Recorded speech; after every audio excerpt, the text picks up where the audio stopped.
Fala galera, beleza? Seja muito bem-vindo ao Set Point, programa que fala de voleibol, liderança, construção e gestão de times e muito mais. Meu nome é César Feijão Benatti e eu tô aqui com meu brother Peter Bristotti. Tudo bem, irmão?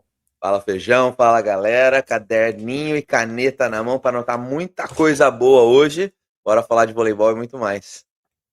É isso aí, hoje a gente tem um convidado super especial que já foi recomendado aqui algumas vezes e eu confesso que eu estou super ansioso por essa conversa, porque eu sou muito fã dele. Toda vez que eu vejo ele na TV, lá principalmente nos tempos técnicos e nas entrevistas, eu fico vidrado, porque ele se comunica muito bem e eu tenho certeza que vai ter muito ouro nessa conversa aqui, Peter Bristotti. Exatamente. Para mim, é um dos caras que domina um dos fundamentos da liderança, que é a comunicação, que é impressionante a capacidade dele de se comunicar assertivamente e traduzir aquilo que ele quer passar para as pessoas que estão ouvindo. É impressionante a capacidade de comunicação dele. Então, seja muito bem-vindo, Spencer Lee. Spencer, muito obrigado por nos dar essa honra, passar um tempinho aqui com a gente. Seja muito bem-vindo, meu amigo. Olha, César e Peter, eu que agradeço a oportunidade de estar batendo esse papo com vocês, falando da nossa grande paixão, que é o voleibol, né? E vocês, muito carinhosos na abertura, obrigado por esse carinho também. E aumentou muito a minha responsabilidade nesse podcast com essa abertura. Eu tenho que caprichar muito, vou ter que elaborar um pouquinho melhor as minhas respostas, dada essa introdução que vocês fizeram. Mas muito obrigado pelo convite, acima de tudo, obrigado pelo carinho. E tenho certeza que é recíproco esse desejo de estar aqui com vocês. Há muito tempo eu aguardo aqui, ansioso, roendo as unhas, para que pudesse haver um convite para a gente ter esse momento. Show. Vamos lá. Então, antes da gente começar o nosso papo aqui com o Spencer, a gente tem alguns recadinhos aqui. Primeiro, do nosso curso DNA do Líder Esportivo, que eu e Peter Bristotti já gravamos e já está disponível para todo mundo. O QR Code vai ficar na tela aqui. A grande maioria do episódio, você também pode acessar o link na descrição desse episódio. E é um curso destinado a todos que querem se tornar o melhor líder e aprender as 6 habilidades fundamentais para inspirar atletas, formar equipes vencedoras e deixar sua marca no esporte. E a gente começou aqui a semana passada com um cupom de desconto. Spencer, se você quiser fazer beleza. Dá para só acessar o link pelo QR Code, pela descrição do episódio, e colocar o cupom DNA20, DNA20, tá certo? Que você vai conseguir 20% de desconto e vai se juntar às dezenas de técnicos que já estão com a gente lá dentro, Peter Bristotti. É isso aí, maravilha, maravilha. É um curso que foi feito com muito carinho, com muita dedicação, para quem quiser se juntar a nós. E, galera, olha só, o Set Point Podcast agora também conta com o apoio da Núcleo Vôlei, nossa grande Núcleo Vôlei, que é uma escola de voleibol que é referência na formação humana, primeiro, e esportiva, depois. Em 6 anos, os caras estão em operação há 6 anos, o projeto já tem 10 unidades e atende cerca de 650 crianças e jovens e usa o esporte como uma ferramenta de desenvolvimento integral. Eles têm um método próprio, baseado na dinâmica ecológica, uma das metodologias mais estudadas recentemente. O Núcleo Vôlei forma pessoas, primeiro, atletas, segundo, alcançando resultados dentro e fora da quadra. Os caras têm um projeto, Spencer, de chegar até 1.000 crianças, 1.000 alunos, não só crianças, mas 1.000 alunos até o final deste ano de 2026. Então, quem quiser conhecer um pouquinho mais sobre a Núcleo Vôlei, entra no Instagram deles, Núcleo Vôlei, e você vai conhecer, como o César Feijão Benatti diz, uma das melhores, se não a melhor escola de voleibol do Brasil, quiçá del mundo. Do mundo, saiu o livro do Fábio Durigatti, né? Fábio Durigatti saiu, exatamente. O CEO da Núcleo Vôlei, e tem a própria metodologia, escreveu isso num livro e vale muito a pena. E, aliás, eu sempre digo, né? Também. Aqueles que têm experiência, nós no Brasil precisamos publicar mais. Precisamos, é um apelo que eu faço a todos os grandes professores do Brasil. Precisamos publicar mais para mais gente ter acesso ao conhecimento do nosso esporte. E fica aí a dica, hein? De Rise Above the Net, o livro do Peter, já em português. E Opa. mais um. E quem sabe onde, César Feijão Benatti? Quem sabe? Vamos ver. Vamos ver, né? Isso aí. E a gente também tem o apoio da Teacher Natália, da English for Volleyball, que é... A Teacher Natália, Spencer, é uma moça lá do Paraná que tem uma metodologia de ensinar inglês para o pessoal do voleibol, técnicos, atletas, agora para árbitros, tem cursos, tem palestras, tudo numa metodologia toda voltada para o voleibol. Então, a Teacher Natália, ela ensina toda essa galera de um jeito único, exclusivo, e toda a metodologia é para você falar o volleyball language em poucos meses. Então, acessa o QR Code que vai ficar na tela ou o link na descrição desse episódio e acessa lá o Instagram da Teacher Natália e manda um inbox para ela com a palavra set point, tá certo? Com as palavras set point, né? Que é o título desse nosso podcast, que você vai ganhar um diagnóstico para avaliar o seu inglês totalmente grátis. Ganhar de graça, Peter.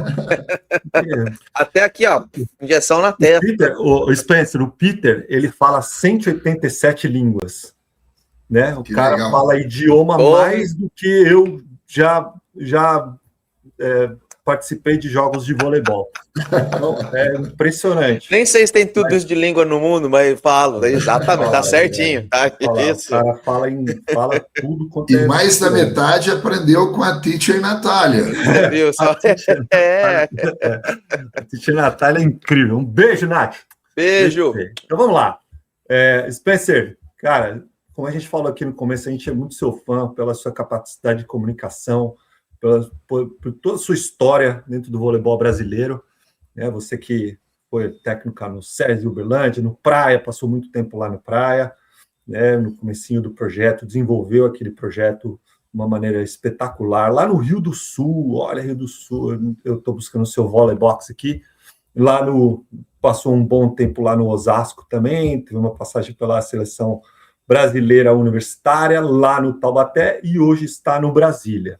Mas todo mundo tem um começo, né? Como que você nos conte aí como que você começou e quais foram os seus primeiros passos no nosso querido esporte? Olha, assim, o voleibol foi uma paixão desde cedo, né? Eu, formado em educação física, a gente gosta muito de esporte. Então, quando adolescente, jogava vôlei, basquete, natação, praticava tudo que podia. Não era muito bom com os pés, então eu ia para os esportes predominantemente de mãos, né?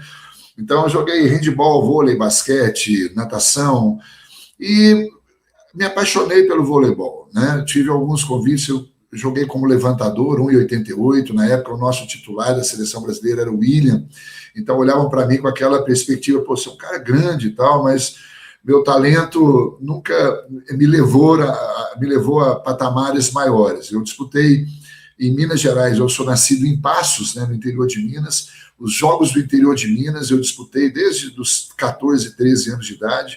Tive uma oportunidade de jogar pela Sândalo, em Franca, que está ali a 110 quilômetros de Passos, né, os jogos regionais e um campeonato paulista, né, e também pela cidade de Batatais, que também está próximo ali de Franca.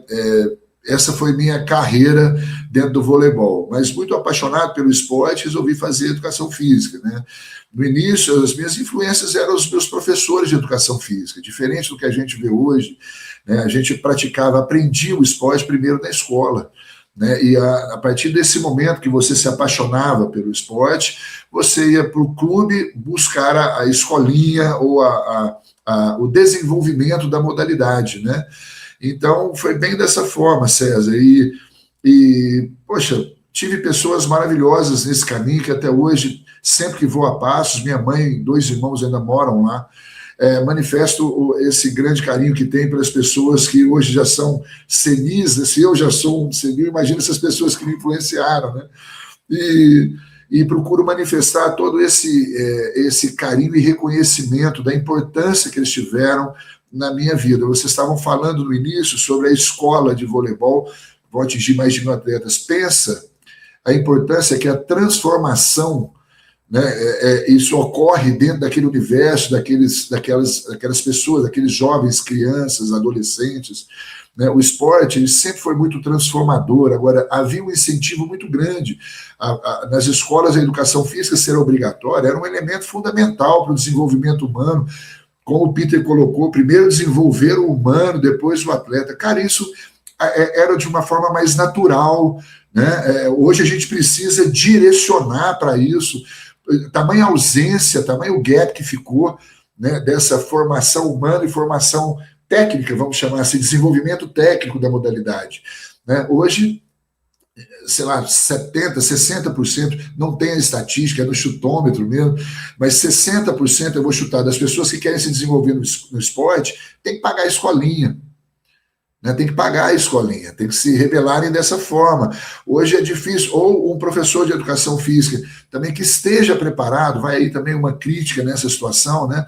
As escolas hoje, os professores de educação física estão preparados para identificar o talento, né? E identificando o talento, direcionar para uma modalidade que esse talento corresponde às habilidades motoras dessa modalidade, né? Porque tem isso também.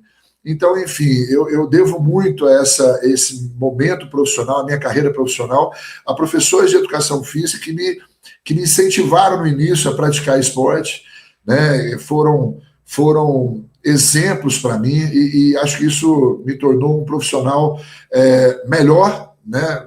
Dado a essa influência que eu fui submetido na minha infância e adolescência.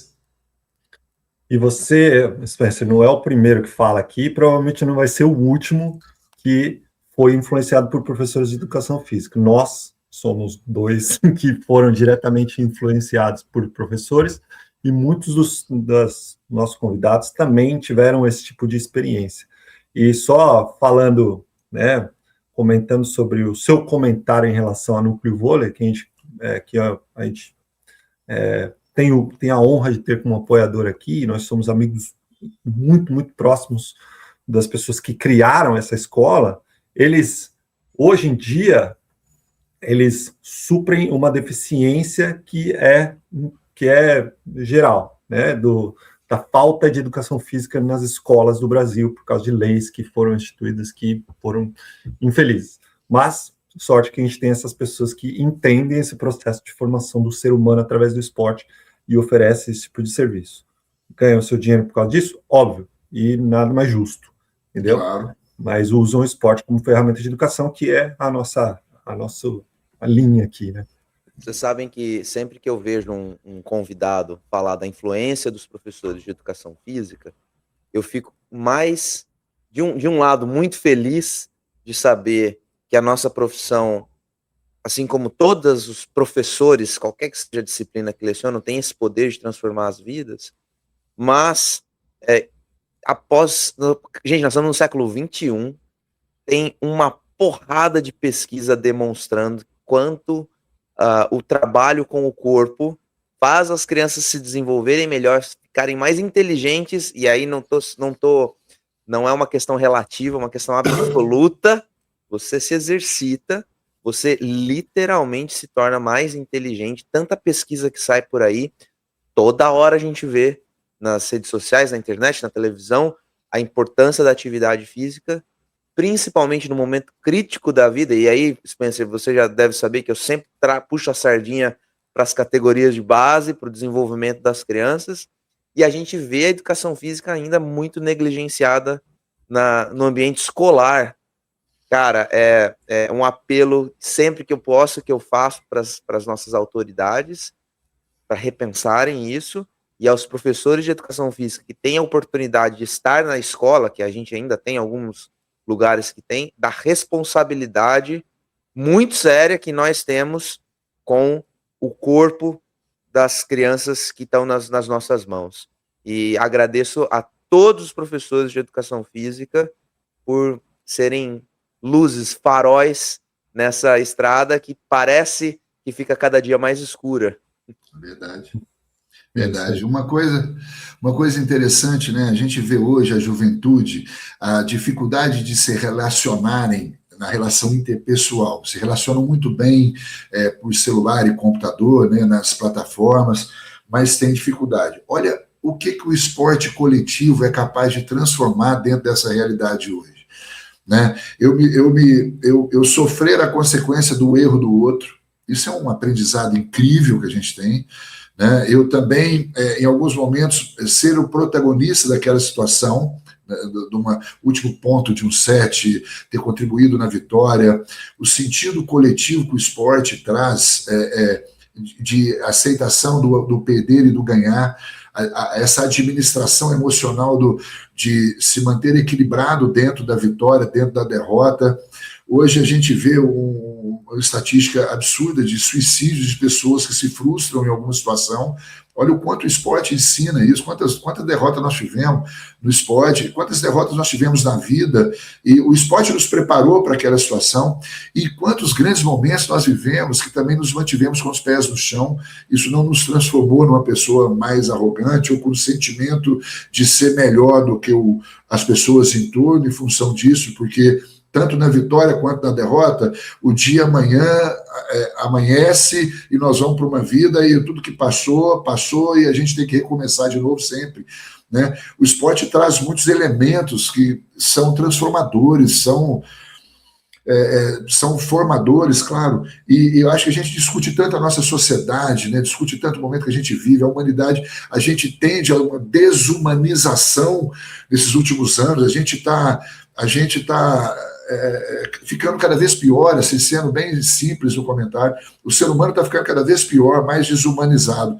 Mas se a gente trouxer na memória recente quanta coisa foram nos tirados, né, da nossa formação sobre a questão emocional, sobre a questão cognitiva, sobre a questão de interrelações, né, hoje a gente é uma consequência de tudo aquilo que foi tirado. O nosso jovem hoje sofre essa consequência de tudo aquilo que foi tirado. Né? Perfeito. Cara, a gente está muito à frente da pessoa normal, vamos dizer assim, né? Por viver o esporte. Em muitos, a gente pode fazer um podcast só disso. Então, já fica o convite para você voltar aqui para falar só disso, hein, Spencer? Muito bom. Mas a gente sempre gosta de perguntar aqui, Spencer, sobre as pessoas que, como a gente coloca muito esse foco em pessoas, a gente gosta de perguntar para os nossos convidados quem foram as suas referências no começo da sua carreira. Quem te ajudou? Quem foi aquela pessoa que te pegou pela mão e falou assim, Spencer, vem aqui que eu vou te ensinar, ou fez isso de forma orgânica? Olha, Feijão, eu comecei minha carreira em Uberlândia, no UTC. Uberlândia nunca tinha sido uma referência no voleibol brasileiro. Né? Uberlândia não era uma plataforma do voleibol brasileiro. Eu tive a oportunidade ali no UTC, foram 3 anos, 11 anos o SESI Gravatazi em Uberlândia. Pouca gente lembra, mas o primeiro SESI no Brasil a disputar a Superliga foi o SESI Uberlândia, no 2003, 4 e 5. Foi quando o SESI lançou a marca SESI Sport. O SESI alugava o espaço físico para desenvolvimento de escolinhas terceirizadas, e o SESI abraçou o esporte, falou assim, não, eu vou fazer o esporte, sei como fazer, e lançou a marca SESI Sport. Isso lá atrás, pouca gente lembra disso. Eu estava ali 11 anos, foram as conquistas do voleibol na base, que levaram o SESI Minas, né, a olhar esse esporte de outra forma. Aquela unidade que eu trabalhei 11 anos, hoje é um centro de treinamento, é uma Vila Olímpia do SESI Minas Gerais. Então, assim, eu não sabia disso, que legal. Espetáculo. E a partir daí eu fui para o Praia. Eu era adversário do Praia nas categorias de base, e naquela época ganhava muito mais do que perdia do Praia. Então aí o Praia, poxa, eu vou trazer esse cara para cá. Era a perspectiva do Praia, o crescimento e chegar à Superliga. Tanto é que nós somos bicampeões da Liga B. O Praia naquela oportunidade. No primeiro ano, para poder chegar na Superliga, eram só os 8 primeiros permaneciam na Superliga. Os 4 últimos caíam dos 12 participantes. Aí o Praia ficou em 9º no primeiro ano e caiu. Aí foi bicampeão e se tornou o Praia, que é hoje uma grande referência do voleibol, não só no Brasil, mas é uma referência do voleibol do mundo, pela grandeza, né? Mas aí, meio que nesse momento, eu aprendi muito com os colegas que trabalhavam com voleibol. Não vou dizer autodidata, mas a gente aprendeu com os erros e os acertos, né?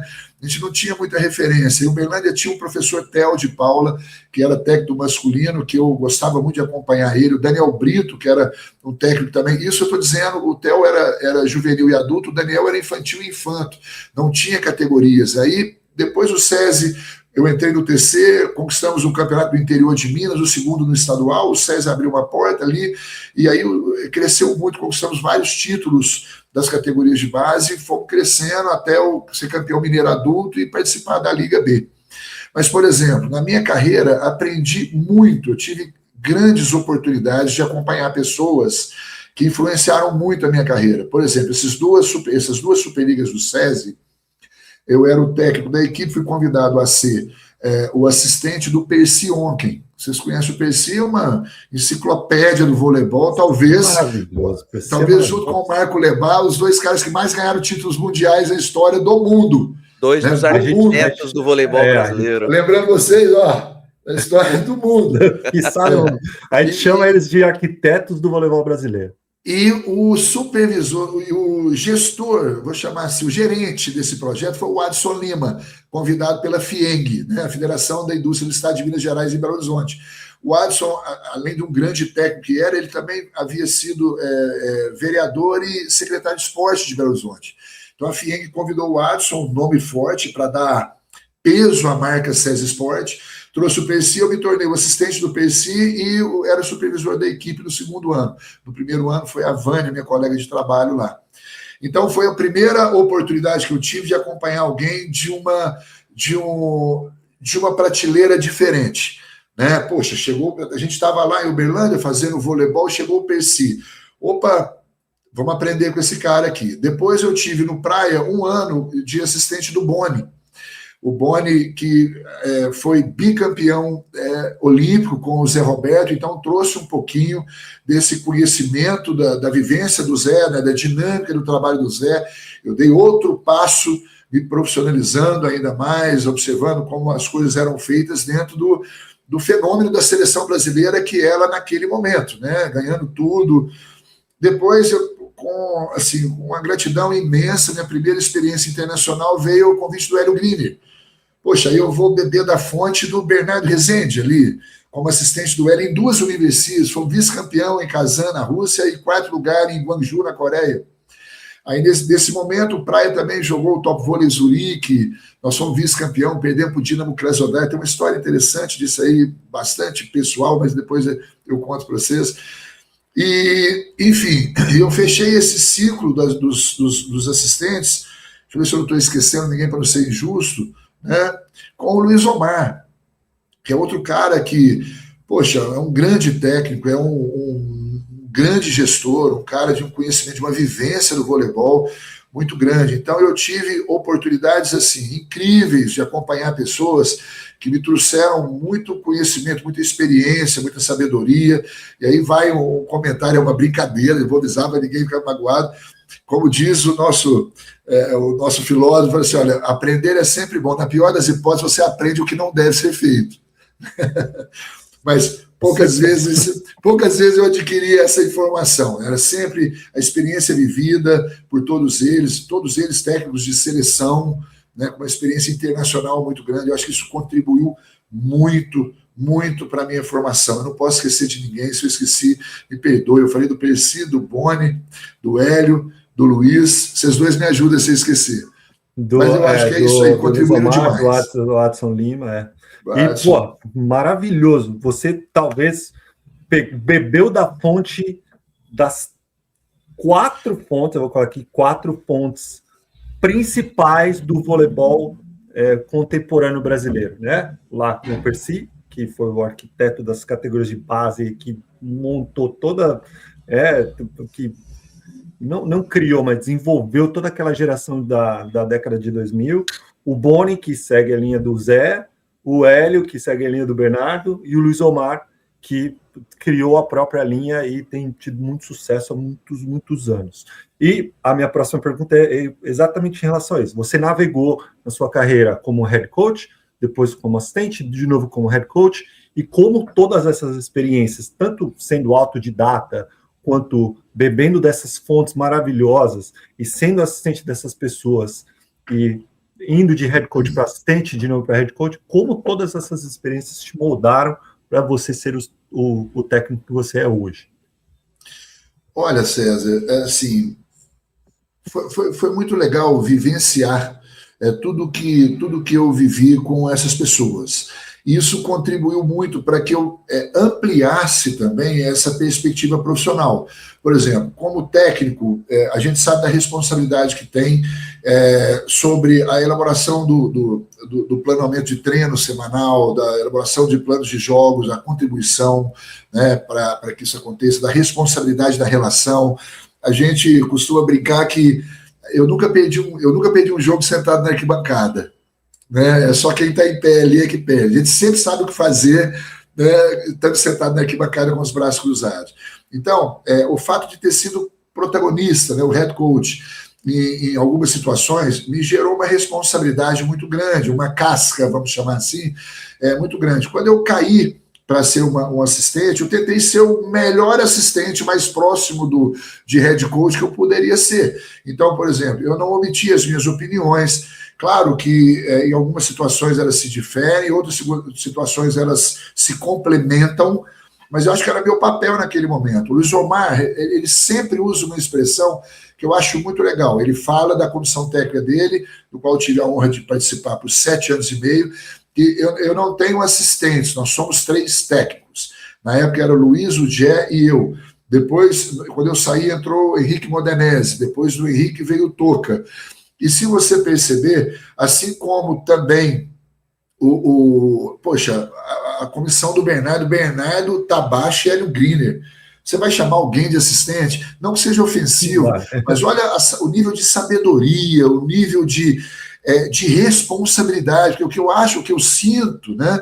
Eu não acho, mas eu sinto, às vezes o cara que trabalha sentado com o computador aberto, que está ali vendo os números, não que ele não está envolvido com o que está acontecendo ali, todos eles são profissionais e o que põe o leite na mesa, né, é o voleibol, mas a profundidade do envolvimento, o nível de consequências sofridas, né, o técnico ele é diferente. Uma pessoa que é assistente técnico hoje e que foi técnico em outro momento, ele vai ser um assistente melhor, porque ele sabe o nível de responsabilidade e de consequências que um técnico sofre.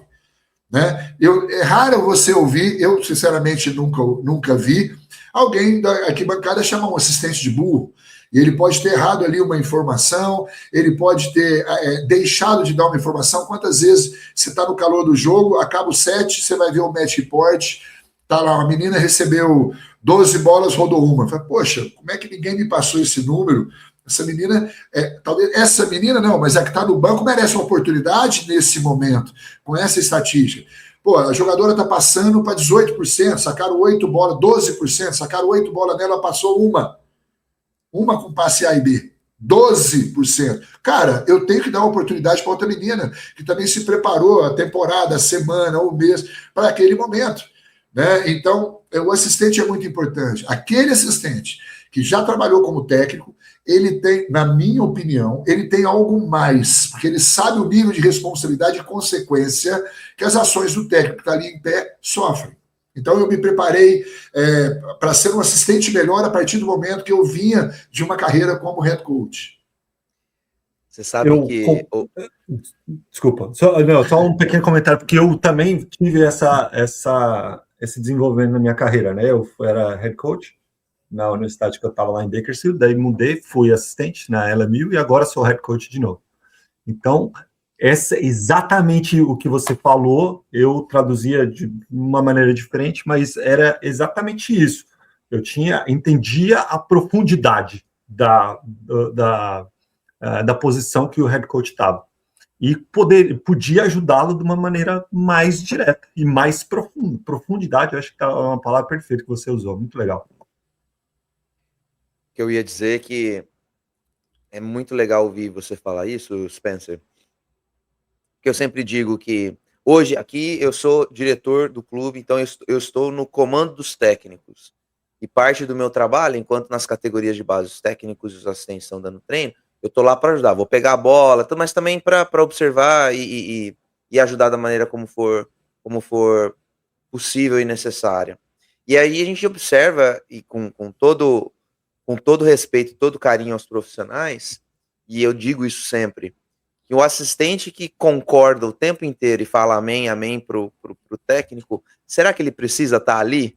É porque você está concordando com absolutamente tudo, qual que é a tua parcela de contribuição? O Feijão fala muito da lealdade que a equipe precisa ter com o head coach, mas lealdade não significa abaixar a cabeça e dizer tudo, dizer amém para tudo. Por exemplo, ao saber que uma jogadora que é titularíssima, foi titularíssima a temporada toda, está com 12% ali no momento crítico do jogo, eu como assistente, se tenho essa informação, isso é ser leal ao treinador, é dizer para ele, olha, tem aqui a gente fala em inglês, né, uma red flag, né, tem aqui, ó, tá com 12%, né, e eu sugiro que você considere uma alternativa. Então, para os assistentes técnicos que estão nos assistindo, a gente pensar um pouquinho nisso, né?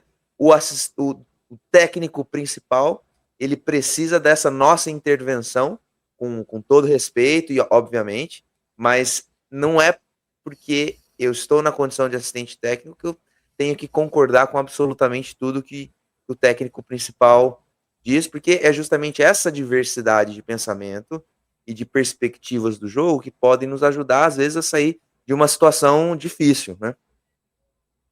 Sem dúvida. Acho que vocês complementaram, deixaram melhor o meu comentário. Porque uma coisa muito importante, você falou sobre a fidelidade, né? Eu acho, primeiro, as informações que vêm do banco do assistente, elas controlam o jogo. Você tem um plano tático. É uma coisa simples, né? Fulana bate diagonal. Vou marcar bloqueio 2 para ela, vou marcar em diagonal. Mas ela acabou de dar 3 porradas na paralela. Então, peraí, vamos fazer o controle do jogo. Nós planejamos uma proteção do passe para a ponteira na rede. Estão sacando o tempo todo na 1 para fazer um combate ao levantamento. Cara, nós nos preparamos um plano tático, eles estão fazendo uma coisa diferente. Nós precisamos controlar o jogo. Não é nos silenciarmos e esperar que o jogo acabe, né? Você influencia o andamento do jogo. E esse controle do jogo é muito importante. Uma cabeça só pensa, 3, muito mais.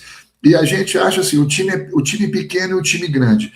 Você vai para um jogo para jogar contra uma comissão técnica que tem Bernardo, Ricardo Tabachi, Hélio Griner.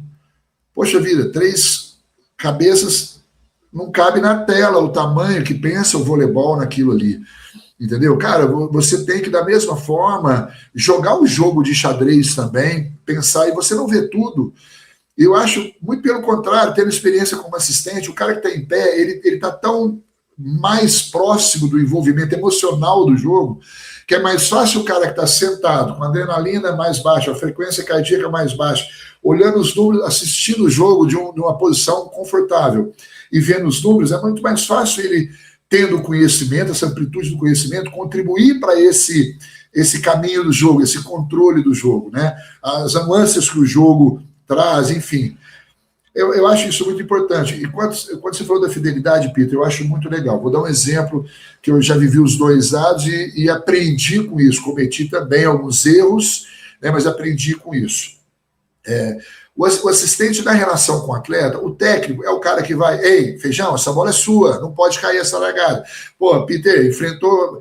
Bola, levantamento veio do fundo, você enfrentou a central, ou sai uma mão de fora, faz uma largada, sai para a diagonal. A sua tomada de decisão é importante. Você está deixando de analisar os momentos que antecedem a sua tomada de decisão, e a sua tomada de decisão está sendo restrita. Assim, você está vindo na força no lugar que não pode. Papapá. Então você se dispõe, aí passa essa menina perto do seu assistente, ele... Pô, que legal o seu tênis, hein? Sabe aquele cara que tá sempre com o stand-by comedy? O cara quer ser o engraçado, legal, gente boa, ele não quer trazer informação, ele quer contribuir, ele percebe o desgaste que você tem, contribui muito pouco.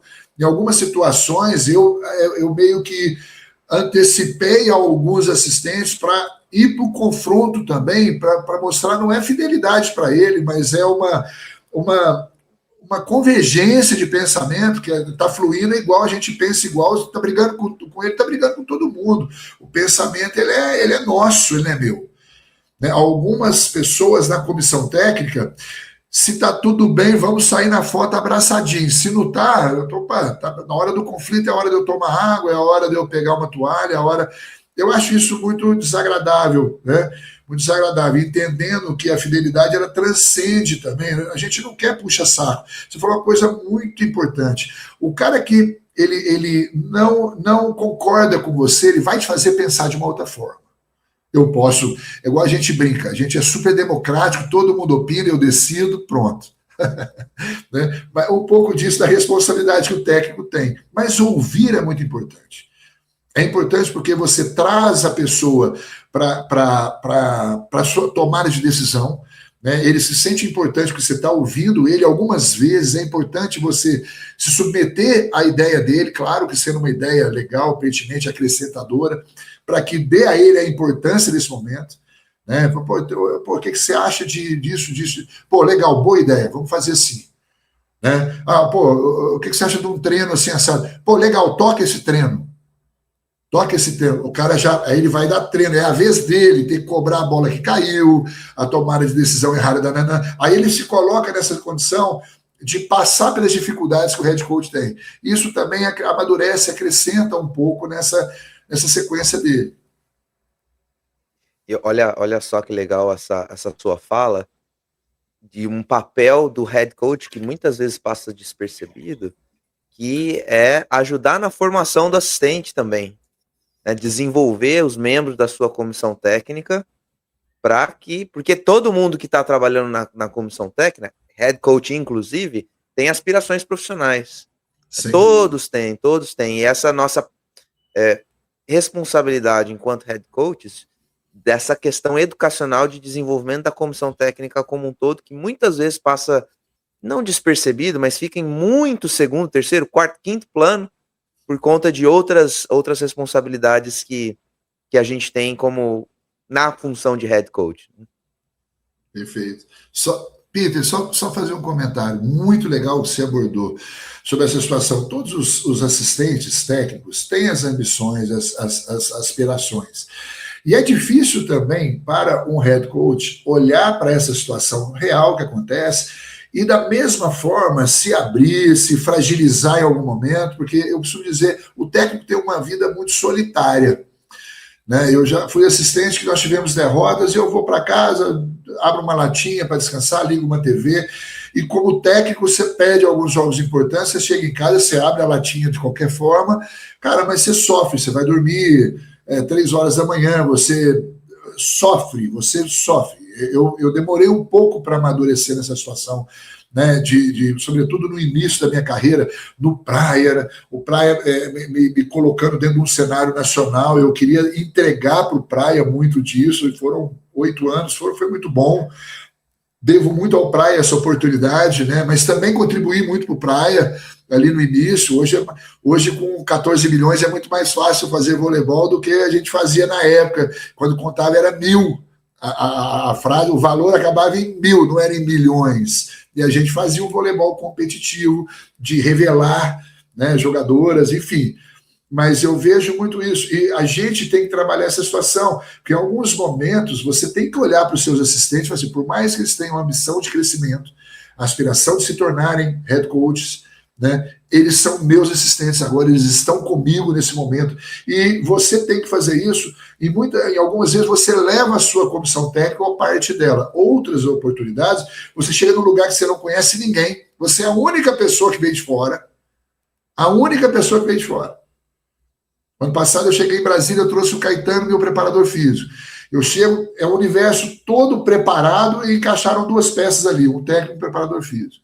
Você tem que conquistar muita coisa, lutar muita coisa, observar muita coisa que você, puxa, isso aqui não vai ser legal para a sequência, isso aqui vai, vamos dar oportunidade para aquele, esse aqui não foi legal a experiência que tivemos, e isso é difícil, desculpa, porque você chega num lugar onde você também vai ser um pouco mais seletivo, claro que os objetivos é qualificar a sua comissão técnica, para que isso gere mais competitividade, né, qualidade, não tendo competitividade da sua equipe. Estou fazendo isso pelo Brasília Vôlei, ou para qualquer equipe que eu for trabalhar. Mas você acaba pisando em algumas casquinhas de ovos ali, né? Então é muito difícil essa situação. Eu imagino, exemplo, o Enzo do Minas, que chegou aqui, uma comissão técnica pronta, o cara chega da Itália, a sorte é que o Minas já tinha uma cultura de técnico estrangeiro, né? Todos italianos, últimas 3 gerações, né? O Stefano, o Nicola e agora o Enzo. Então, assim, é um clube melhor preparado, e melhor preparado para o esporte de alto rendimento. Talvez uma coisa que o Praia mais evoluiu não foi apenas no investimento, era um clube de associado que se transformou num grande clube de voleibol. Então, sair da condição do amadorismo para o pré-profissionalismo, para esse nível de profissionalismo que o Praia se encontra hoje, esse processo levou anos. Porque você tem que, o seu diretor social, que era, exemplo, um médico, eu tive um diretor no Praia, que foi o Dr. Daito, médico, uma pessoa maravilhosa, fantástica, com conhecimento de voleibol. Eu dei sorte, mas outros diretores de clubes, que são lá advogados, que estão lá pela questão social do clube, e não pelo conhecimento da causa do voleibol, né? Precisa amadurecer, precisa entender o processo, precisa entender como é que se faz voleibol profissional. Não é pôr um time na Superliga. Entender todo o processo. E o Praia, para mim, foi um clube que recentemente, junto ao SESI, que melhor assimilou esse processo e se transformou. São 2 times grandes no cenário nacional hoje. E outrora não era, o Praia era um clube associado, mas o Minas foi um grande exemplo para o Praia, o Pinheiros foi um grande exemplo para o Praia, que são clubes com os mesmos objetivos sociais, de sócios. Né? Então, foi muito legal essa transformação. E contribui muito para a transformação do profissional. Contribui para a profissionalização das pessoas envolvidas, tanto da parte técnica quanto da parte de gestão. Espetáculo. Muito boa essa reflexão. Muito boa mesmo. Spencer, vamos falar de voleibol, então. Vamos lá, falar de voleibol agora. Mais não que a gente não estivesse falando, mas dali da quadra. Da quadra. Quem olha para as equipes do Spencer Lee, o que elas vão observar como os pilares mais importantes do seu trabalho? Sejam eles técnico-táticos, o que você preza como questões fundamentais do jogo para levar a sua equipe à vitória, e os que a gente chama de intangíveis também, extra-quadro, que é importante para o Spencer nessa questão dos intangíveis, mas também a gente tem muito interesse em saber das questões técnico-táticas. Como é que o Spencer pensa voleibol nessa cachola aí? Conta pra gente. Eu penso muito no voleibol muito coletivo, eu penso muito no voleibol mais atualizado. Hoje em dia, se você não tem Egonu, Boscovite no seu time, você precisa arrumar outra forma de buscar o caminho da vitória. Né? O nosso time é o 10º colocado da Superliga e nessa posição ficou na última edição. É um time de pouco recurso financeiro, né? E a gente tem revelado algumas jogadoras quando o time começa a ficar pronto, né? É um time jovem. Então, uma Superliga talvez não seja o bastante para otimizar ou potencializar o melhor de cada um. Então, quando o time começa a ficar legal, você acha que a segunda temporada você vai colher algum fruto, te levam 4, 5 jogadores, você tem que começar de novo. Mas por ser um time jovem, primeira coisa que eu tento fazer, eu tento suprir as deficiências do passe com proteção, né, nas tomadas de decisão também com cobertura. Eu penso muito no jogo de velocidade, porque eu não tenho aquela jogadora que vai definir na força. Então eu preciso ter uma estrutura de um complexo 1 interessante, né, de passe e distribuição. Eu desenvolvo muito no dia a dia a tomada de decisão, que eu acho que não é só o talento, né, Peter? Isso tem um aspecto cognitivo muito influente nisso. Deixa eu fazer um parênteses, dá um quentinho no coração, dá um quentinho, como eu sempre falo, os aspectos relacionados à leitura e tomada de decisão antes do gesto motor, essa questão cognitiva que não é mensurável, que não é óbvia quando você está observando um atleta treinar, que são tão importantes e decisivas para a performance. Muito bom, muito obrigado. Eu trabalho muito com placa de bloqueio. Então, eu vou fazer um trabalho de volume, eu divido o grupo à tarde, né? Eventualmente, não é sempre, mas na fase básica e pré-competitiva faço isso muito. E eventualmente na competitiva também. Nós ganhamos um tempo, depois do jogo do Minas até o próximo jogo do Sorocaba, foram 2 semanas e meia. Eu fiz de novo 2 sessões de treino só as laterais, levantadoras e livres, faço um trabalho de volume, com placa. Eu uso muito o espaguete da natação para determinar áreas para sair de bloqueio, essa relação bloqueio e defesa. Nós não temos quem vai vir por cima, então você tem que, a placa na usada, a saída de bloqueio, os ajustes de bloqueio, essa relação bloqueio e defesa, as defesas móveis, né, um pouco mais inteligentes com a tomada de decisão, porque o bloqueio não é estático. Então a defesa, por exemplo, ela é com a correspondente embaixo. A bola encurtou, a defesa ajusta, a correspondente ela pode mudar para uma bola, né, estourada de paralela, se houver corredor, e como a bola encurtou, diminuiu o ângulo da menor, a neutra pode jogar na pegada. Então o jogo ele é dinâmico, e a gente entender o jogo e essa leitura que você chamou, ela é muito importante. E estimular isso é difícil. Por mais que você estimule a questão técnica, isso só vai acontecer com excelência se toda a inteligência de jogo também tiver presença, né? Eu preciso ter o aspecto cognitivo, a vivência do jogo. Quanto mais eu vivo o jogo de voleibol, melhor fica, mais fácil fica a leitura das situações do jogo, das dificuldades que o jogo proporciona. Então, eu tento desenvolver muito esse trabalho de volume, é uma característica do voleibol mineiro e do voleibol brasileiro também, né? Eu gosto de muito ataque fundo, eu gosto de um jogo de velocidade. Claro que eu tenho dificuldades nas contratações, né? O Flávio, que é o meu CEO, ele ainda, eu direciono algumas situações, mas ele ainda gosta de contratar o Brasília Vôlei, gosta de contratar, e o técnico é ouvido de uma forma um pouco mais secundária, né?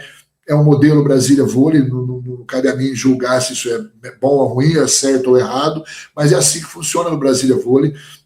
Então, eventualmente, eu tenho que me adaptar ao time, todos nós fazemos isso, né? A realidade que a gente tem enquanto jogadoras. Não adianta eu querer jogar um jogo rápido se eu não tenho atletas com características afins, né? Então, eu preciso trabalhar dentro dessa forma, naquilo que eu entendo do jogo, daquilo que eu entendo das individualidades, as deficiências dessa individualidade, trabalhar no dia a dia e, sobretudo, nas questões táticas, fazer as necessárias estruturas táticas para que eu possa minimizar essa situação. A jogadora que não passa, uma proteção, uma cobertura em movimento, né, uma jogadora que é baixa no bloqueio, um sistema de defesa. Eu procuro ser muito tático nessa situação. Então eu gosto de velocidade, eu gosto de um jogo agressivo de primeira bola, para isso tem consequências, né? Eu gosto de ver um jogo. No tempo que eu aprendi a jogar voleibol, os asiáticos jogavam voleibol lindo. Hoje a gente não vê mais jogadas de cruzamento, sobretudo aquela que a jogadora vem de fora para dentro do jogo. Ninguém quer jogar hoje para cima da central. Muito pelo contrário, você quer prender a central no meio e jogar nas bolas abertas em velocidade para dificultar essa movimentação. Ninguém mais mexe para dentro da quadra, é muito raro. Isso se deu, na minha opinião, Peter, daquele processo de evolução do voleibol de velocidade para o voleibol força. Aí passou a ser Gamova, Sokolova, as jogadoras fortes de alcance por cima, né, o overblock, que não tinha no tempo nosso, jogava voleibol, era raro o overblock ali, né, as proporções do alcance de ataque e do alcance de bloqueio eram um pouco mais iguais. Hoje diferenciou muito até pela ciência, né, a pliometria, todo o trabalho de musculação hoje mudou, enfim. Mas eu acho isso muito importante. Eu gosto muito do voleibol moderno, eu gosto muito do voleibol de velocidade. Eu vejo a Itália jogar, é bonito ver a Itália jogar, Danese, as centrais, Quirichella, agora a Bar, né? É legal ver a Bossetti fazer o time que é vencedor. Legal ver a Egonu, mas o jogo da Egonu é bola alta, 2, 3, 4 bolas, alta no alcance, no último metro da quadra. Não há ali é uma caracterização da força, né, da Boscovite. Ao passo que você vê o time do Japão jogar, a coisa mais linda do mundo, ver o time do Japão jogar, as movimentações. É diferente o voleibol, mas a gente tem que se adaptar. Uma coisa é aquilo que eu gosto, mas se eu gosto não vai me tornar competitivo na Superliga, eu preciso fazer aquilo que nem sempre a gente faz o que quer, às vezes a gente tem que fazer o que tem que ser feito, né? E nos valores, Fala, Peter. Eu ia dizer que isso é uma coisa, é um parênteses, que é uma coisa que é uma joia que você acabou de dizer pra gente, que é eu, como técnico, ter as minhas convicções, a maneira com que eu gosto de assistir um jogo de voleibol bem jogado, mas o fato é que eu preciso observar e adaptar o meu plano de jogo, a minha maneira de trabalhar, ao plantel que a gente tem na mão, né? Então, e aí é uma pergunta dentro dessa pergunta, se você me permite, no nível profissional, e aí isso é uma dúvida, é uma curiosidade, quem é técnico de categoria de base. Como que você equilibra, especialmente quando você tem atletas jovens na equipe, acredito que ainda em desenvolvimento, como é que você equilibra essa questão de desenvolver o potencial que essa atleta, esse grupo de atletas tem, com aquilo que ela tem hoje, aquilo que ela é capaz de ter hoje, coloca essas duas questões juntas dentro de um calendário competitivo. Olha só que sinuca de bico, né? Desenvolver até que ponto eu consigo desenvolver um atleta que é profissional, mas que ainda é jovem e eu sei que ela tem potencial, com aquilo que ela é capaz de dar hoje. Então, como é que é esse equilíbrio para você? Desculpa, não estava na legal, pauta. Pô, é legal pra caramba. Muito amigo essa pergunta, hein? Muito amigo. É para ir embora essa, né, Feijão? Essa, gente, obrigado. Mas, ô Peter, eu vou te responder, Feijão, de uma maneira assim, ó. Entendam, por favor, eu sei que vocês entendam. Os acompanhantes aí, por favor, entendam o que eu vou dizer. Para mim, essa situação é um pouco mais fácil. Eu vou criar duas situações. Mas por que ela é mais fácil para mim? Porque o meu aporte financeiro não me permite ter top players. Então, eu tenho que desenvolver a jogadora jovem. Por exemplo, o ano passado veio da Liga B jogar com a gente uma levantadora, Marina Ciotto. Cara, eu tinha outra boa levantadora, mas eu investi na Marina Ciotto, porque eu a vi com um potencial técnico e potencial de liderança diferente da outra. Oportunizei ambas, uma vinha da Liga B, a outra vinha de uma outra situação, outro dia a gente conversa sobre isso. Vinha a Marina da Liga B, a outra vinha de outra situação. Poxa, legal, a de outra situação veio com status, a menina da Liga B veio com fome, olhando o voleibol, o prato de comida. Esse cara está trabalhando direitinho, Brasília Vôlei me dá a oportunidade, eu vou mudar minha vida a partir de agora. É o início da minha nova carreira no voleibol. Essa menina comia a bola, a Marina Ciotto, né? Eu dei a ela a oportunidade, vindo da Liga B, primeira Superliga. A Superliga acabou, ela foi convidada pelo Zé Roberto para cumprir um período de treinamento com a seleção brasileira, junto com a Liara do Barueri,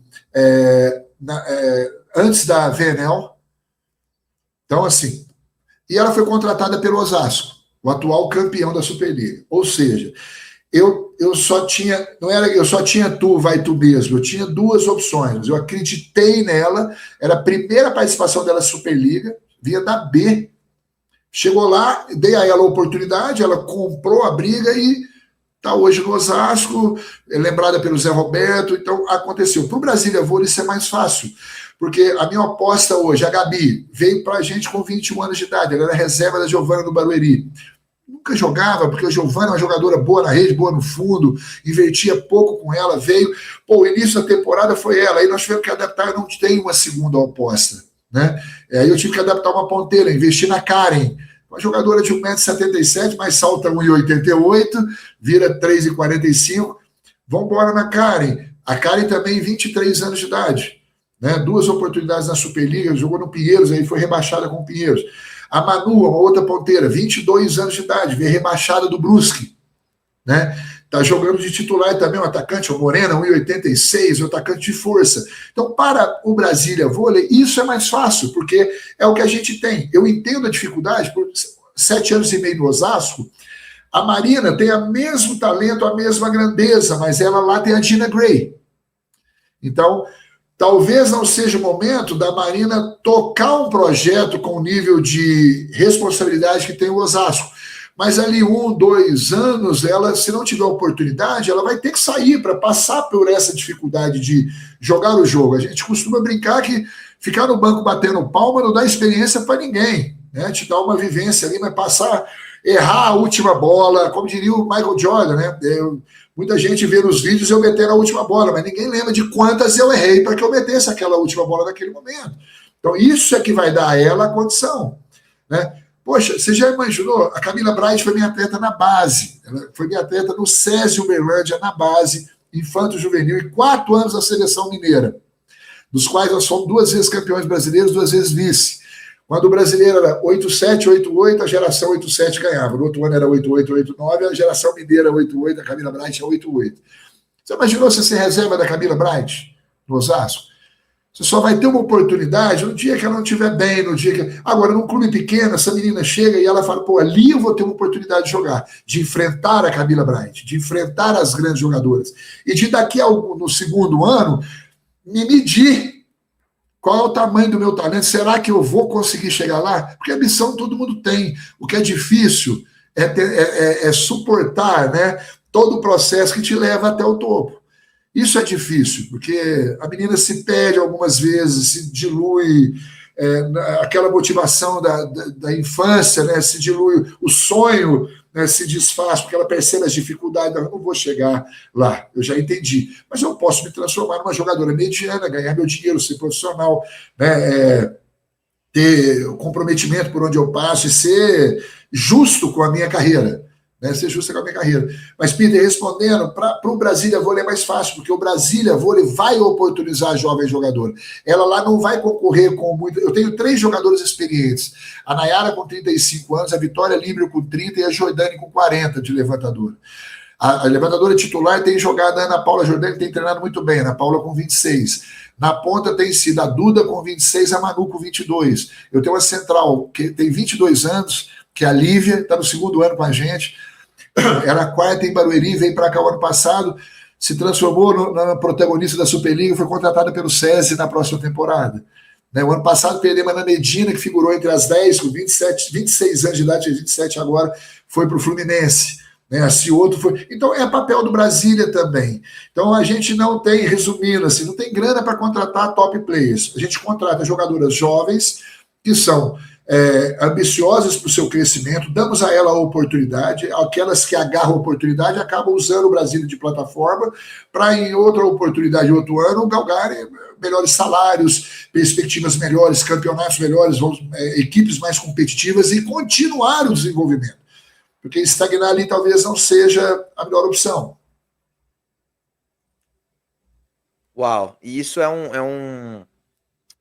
um atestado da sua e da sua comissão técnica, capacidade e competência para trazer esses atletas de um ponto A para um ponto B que lhes proporcione esses, com a devida vênia, voos mais altos. É reconfortante a gente saber que existem profissionais como você trabalhando nesse nível, Spencer. Em nome do desenvolvimento do voleibol brasileiro, muito obrigado por esse trabalho de excelência que você tem feito, viu? Mas obrigado mesmo, tá? Pela oportunidade. A gente vai... Tivemos uma pequena pausa aqui, mas eu vou precisar sair porque eu tenho uma reunião importantíssima que não pode ser remanejada, mas Spencer, meu nome aqui, o Peter vai continuar o episódio com você, mas muito obrigado, de verdade, valeu, não vejo a hora de assistir o resto do episódio aqui sem mim, mas tudo que você falou aqui até agora foi incrível, e, só posso te desejar todo sucesso e boa sorte no restante da Superliga e no restante da sua carreira, claro, estarei torcendo e vibrando. Obrigado, Feijão, obrigado. Valeu, até mais. Então, Spencer, a minha próxima pergunta para você é o seguinte, olha só, vamos voltar um pouquinho na sua história, na sua carreira. Lembra lá o Spencer Lee no começo de carreira e o Spencer Lee hoje. Mudou alguma coisa? O que mudou ao longo dos anos da sua carreira profissional? alguma filosofia de trabalho que você tinha, que a experiência dos anos disse para você, olha, talvez a gente precise ir por esse outro caminho, ou alguma convicção que você tinha no começo e que se fortaleceu ao longo do tempo? Conta um pouquinho para a gente o que mudou e o que se fortaleceu na sua maneira de trabalhar. Peter, houve um marco na minha vida, talvez você já tenha passado por isso também, que mudou a minha carreira. Foi quando a minha filha Emily nasceu. Porque a primeira coisa que eu passei a observar com o convívio com a minha filha é que aquela frase de que não faça com a filha dos outros o que não gostaria que fizesse com a sua, ela tem um significado muito grande. Me lembro uma vez, no meu, se não me engano, penúltimo campeonato pelo Praia, a gente era líder da competição, nós fomos jogar em Campinas contra o Amil e nós vencemos o Amil por 3-0. E a Folha de São Paulo fez uma reportagem comigo, né? Filho do pintor holandês e tal, Spencer Lee, que é o nome, Spencer Lee, Christian Fios Drissen Van Dyck, é um nome diferente e tal. E você, tal, a relação é legal. Cara, nem sempre foi assim, eu amadureci muito enquanto pessoa. Desculpa. Amadureci muito enquanto pessoa no passar dos anos. E eu levei para o profissional que eu sou hoje esse amadurecimento. Né? Eu sou diferente, eu sou um homem diferente do que eu era antes. Eu acho que um divisor de águas assim foi o nascimento da minha filha. Eu aprendi que nessas relações você só pode influenciar a sua atleta se ela também acreditar que ela é capaz de atingir aquilo que você deseja que ela atinja. Eu não posso mudar o Peter, mas o Peter pode mudar a si mesmo. Eu tenho que ser um agente estimulador para que o Peter veja outras possibilidades do Peter, né, no seu desenvolvimento, no seu crescimento. Acreditem em mim, uma pessoa que ela conhece há pouco tempo, mas tenha esse status, né, e essa responsabilidade de técnico. Então há nessa relação, o técnico tem, não que haja uma submissão ou uma sobreposição, né, mas estar na condição de técnico, estar na condição de atleta são patamares diferentes, né? A pessoa precisa acreditar. O Peter, se ele acredita no potencial dele, acredita nos caminhos que eu indico que podem levar, porque eu também não sou a última bolacha do pacotinho, né? Existem caminhos, uns são mais longos, outros são mais curtos, alguns com mais pedras, outro mais asfalto, né? A gente sugere algum, não sei qual é o nível de dificuldade desse caminho para ela, talvez eu saiba o que seria para mim, né? Mas essa dificuldade ela é muito grande. Eu tenho dificuldade até hoje, porque as gerações mudaram muito. Quando eu comecei a ser técnico, a menina tinha ambição de crescimento. Ela olhava o voleibol com uma perspectiva de mudar a realidade de vida dela e da família. Tive atletas que, assim, eram recém-chegadas no adulto, ganhava, vou dar um exemplo aqui, hoje ganhava R$4.000, dava R$2.000 para a família e ficava com R$2.000 para viver. Então elas tinham essa ambição, sabe? Elas tinham essa ambição de crescimento. Você vê que quando a gente ouve história das nossas campeãs olímpicas, né, a capacidade de superação que fizeram, e os campeões, claro, o que eles fizeram para ganhar aquelas medalhas, para chegar naquele momento, foi um nível de sacrifício incrível. Não era só a vaidade de ser um campeão e de ter seguidores, até porque naquela época não havia isso. Ninguém queria ser porque eu quero atingir 100 mil seguidores, 200 mil seguidores. Não havia isso. Ela queria o crescimento profissional, ela queria se desafiar, ela queria crescer por ela e pelas pessoas em torno que acreditavam, porque sempre teve gente que acreditou e sempre teve gente que não, na carreira de todos nós. Então, era diferente. O que eu trouxe para isso? Eu estou aprendendo até hoje a lidar com as jovens jogadoras. E a gente estava conversando em off, eu vou trazer para esse papo nosso. Eu venho de um lugar igual o Osasco. Poxa, só jogadoras da primeira prateleira e da segunda, né? Aí você vem trabalhar com jogadoras jovens. Aquelas jogadoras da primeira e da segunda, eu não estou julgando a qualidade, a capacidade, o talento, não. Estou julgando a experiência, a realidade, a vivência. As jogadoras ali ganham exemplo, tá? ganham 10 para daqui ganhar 1. A de lá ganha 100, a daqui ganha 6. Né? E agora, chegaram lá por merecimento. Chegaram lá porque passaram pelo processo. E a relação lá ela é muito mais profissional, porque são jogadoras com mais anos de vida e que aprenderam a ser profissional no decorrer. Algumas jogadoras que eu trabalho agora estão vindo recentemente da base. Ano passado eu trabalhei com a Lívia e a Gabi, foram seleção sub-21. Foram seleção sub-23 com o Marcão ano passado, foram campeã pan-americana.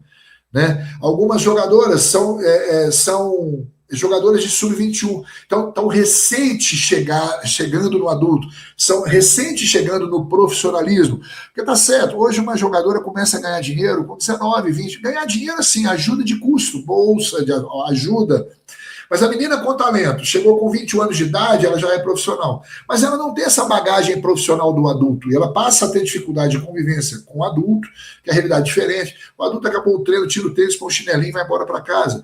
A outra senta, pega a coleguinha, mostra o TikTok do que foi feito, vai discutir o Big Brother, hoje é dia de paredão. Enfim, o mundo mudou muito nesse sentido.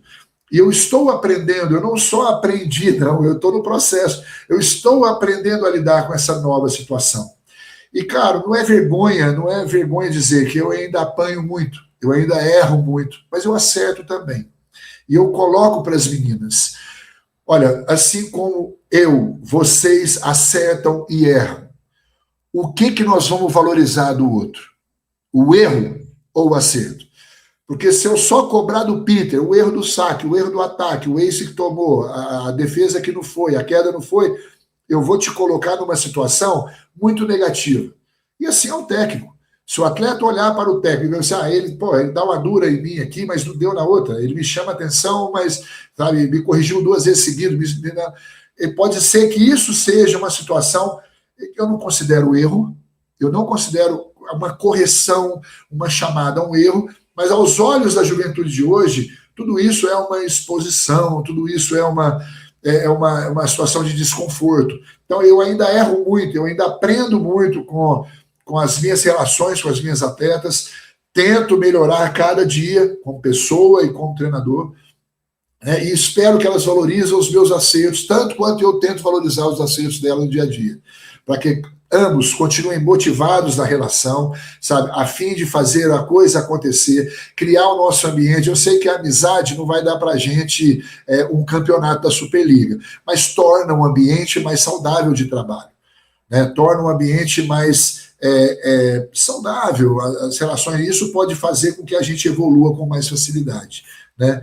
Eu acho que uma outra situação que eu vejo nas meninas o comprometimento, né, a capacidade de superação das dificuldades sem se perder. Nós temos um objetivo, esse objetivo para ser atingido, no caminho nós vamos passar muitas tempestades e maremotos. Perseverar, ter consistência nessa situação de passar pelas dificuldades, mas não perder o objetivo, não deixar que todas as turbulências te tirem de foco, porque é difícil você retomar aquilo, é difícil você fluir, né? Isso é muito difícil nas gerações de hoje. Meu maior desgaste, eu estou aprendendo isso ainda, é tentar, com poucos elementos psicológicos que eu tenho de formação e de estudo e de conversa com profissionais, né? Mas eu não sou psicólogo, né? Eu tento fazer o melhor, acreditando em algumas situações, mas eu ainda tenho dificuldade, acho que é natural, muita gente tem essa dificuldade, e eu estou tentando melhorar nesse processo, Peter. Não estou pronto, eu estou a caminho, né? Estou me formando, amadurecendo nesse novo Spencer, que eu pretendo me tornar para ainda facilitar ainda mais a minha relação com as meninas, ter o mesmo nível de entusiasmo, de eloquência, de paixão, sabe, ao mesmo tempo entender qual é o limite dessa minha paixão para a compreensão dela, que aquilo é a minha paixão, não é uma situação de overpressure, entendeu? Porque é difícil isso. E você, lembrando a frase do grande Bernardo, o ídolo de todos nós e do voleibol brasileiro, a partir do momento que o técnico deixa de cobrar o atleta, é que ele deixa de acreditar nas potencialidades que ele pode se desenvolver, no talento que ele tem e onde ele pode chegar. E eu penso exatamente dessa forma.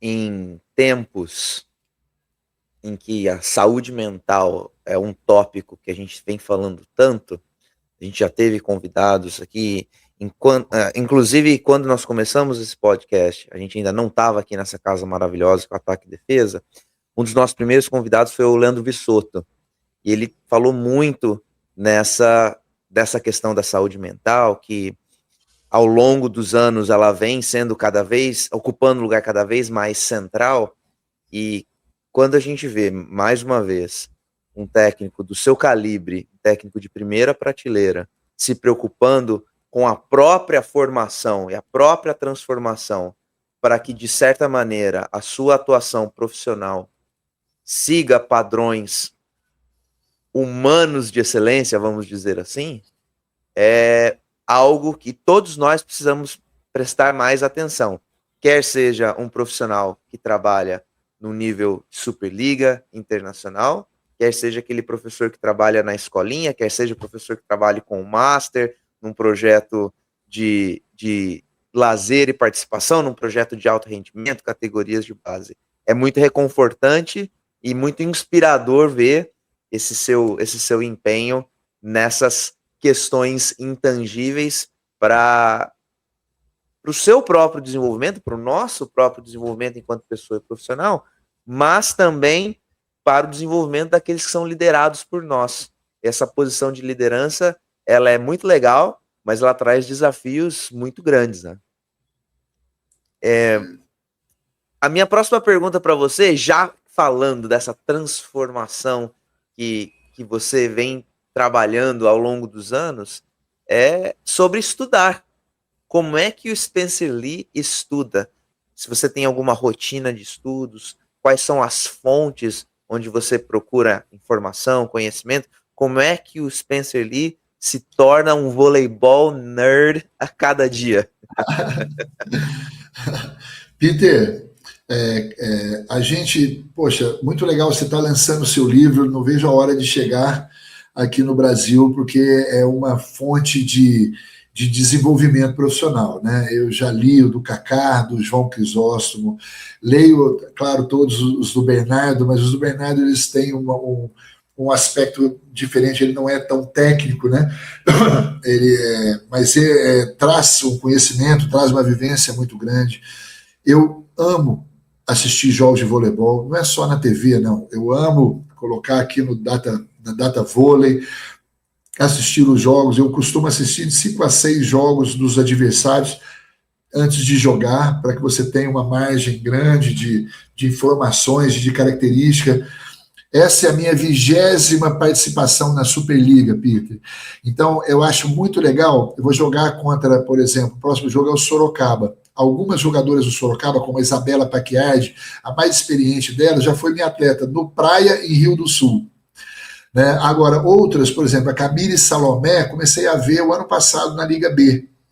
E como a gente espera ter uma certa continuidade na Superliga, é importante esse estudo para você conhecer as jogadoras que você pode vir a trabalhar um dia e com certeza jogará contra elas. Então eu gosto muito de me atualizar nos jogos, assisto jogos que já passaram, sabe?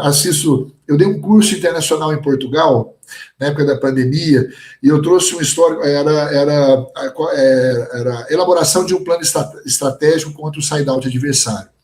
E aí, para falar do side-out, eu trouxe um histórico muito legal da mudança do líbero, o efeito que o líbero fez, que era para melhorar o volume, mas é um cara de especialidade de passe, né? Então ele proporciona um side-out também com mais agressividade e tal. Então eu trouxe um estudo, eu vi tanto jogo antigo da nossa seleção, que era maravilhoso aquele jogo, né? Da nossa geração prata, enfim. Eu assisto podcast, eu acho que é muito legal as pessoas que eu acredito que possam trazer alguma contribuição nesse desenvolvimento, né?